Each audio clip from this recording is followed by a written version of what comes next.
हेतु आप सबके बीच में पहुनाई के आओ। अब सबले पहले जे में ये दुनिया में जेकर सबले पहले पूजा होते भगवान गणेश ओकर वंदना आप सबके बीच में। सर्वप्रथम वंदना है भगवान गणेश की, सर्वप्रथम वंदना है भगवान गणेश की, क्योंकि उनकी ही वजह से कृपा बरसती है ब्रह्मा विष्णु महेश की, ब्रह्मा विष्णु महेश की। वक्रतुंड महाकाय सूर्य कोटि समप्रभ निर्विघ्नं कुरु मे देव सर्व कार्येषु सर्वदा, सर्व कार्येषु सर्वदा। बोलिए गजानंद स्वामी की जय, स्वा महारानी की जय। गौरी की लाला हो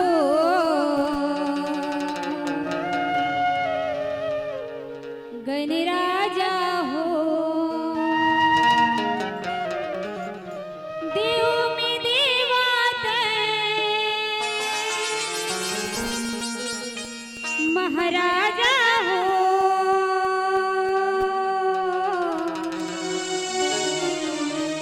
गौरी की लाला हो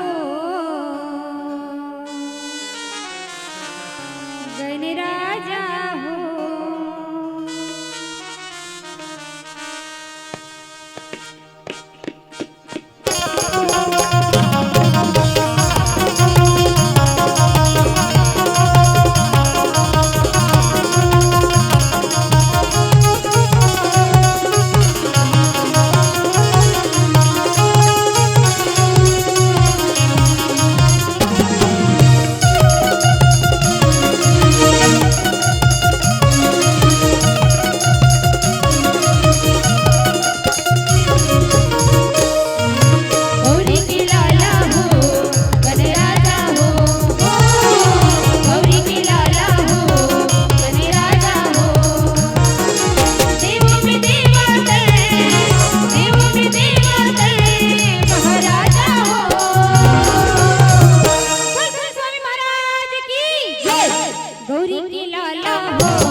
बटकी बासी खाथो, बटकी बटकी बासी खाथो, साग खाथो माली माली, बटकी बटकी बासी खाथो, साग खाथो माली माली। ऐसने कावर बैठे हो खाली खाली दाई हो, एक बार जोरदार बजा दो ताली, एक बार जोरदार बजा दो ताली। आप सबके बीच में बहुत ही सुखर हंसिका मासुआ परिवार की प्रस्तुति संगवारी हो। आजकल के लड़का मन ददरिया काला कथे, कर्मा काला कथे, तेला नहीं जान।